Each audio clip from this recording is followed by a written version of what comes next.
زمستان، یاد بهتر بگویم 14 در واقع آذر 1404.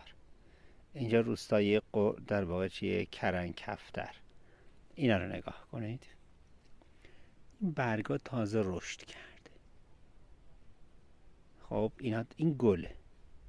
این چیه؟ درختش اصلا ها؟ اگه ببینید تمشک یعنی امسال شرایط آب و هوایی به نوعی شده که اینا تازه برگ دادن. اینا نگاه، اینا تازه برگاشون. اینا نگاه اونجا رو نگاه، تازه هست. یعنی امسال سال درست برعکس.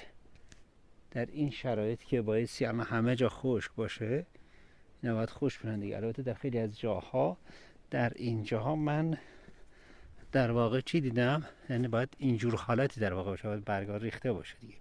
برگا اینا باید این حالت باشه، اما اون حالت هم هست. حالا اینا نگاه کنین، یعنی در داخل این هم الان در واقع چی هست؟ تمشک خوش شده، هم تمشک تا حدودی قرمز و هم تمشک سبز، یعنی تازه از گل در آمده. و اینم این موقع سال که واقعا جای تعجب چه سالی داریم که در واقع بایستی برگ ها اینجوری باشن.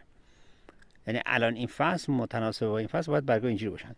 میوهش هم باید اینجوری باشه، یعنی میوه نداشته باشه، خشک باشه، نه اینکه اینجوری که شما دیدید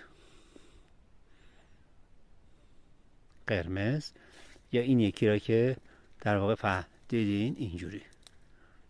این موقع سال اینجوری. اینم از در واقع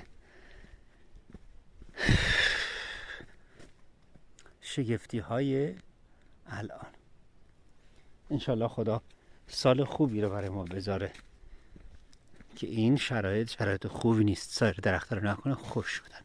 اینا بعضی ها تازه هنوز جوانه زدن دارن میان بالا، بعضی ها سبز، بعضی ها خوش شدن. این بوتا تازه رشد کردن. امسال معلوم نیست چه سالیه. نکنین پایین هم نگاه کنیم، پر از در واقع چیه؟ برگ های انتهای پاییزه که داره ریخته. و خدا آخر عاقبت ما رو ختم بخیر کنه.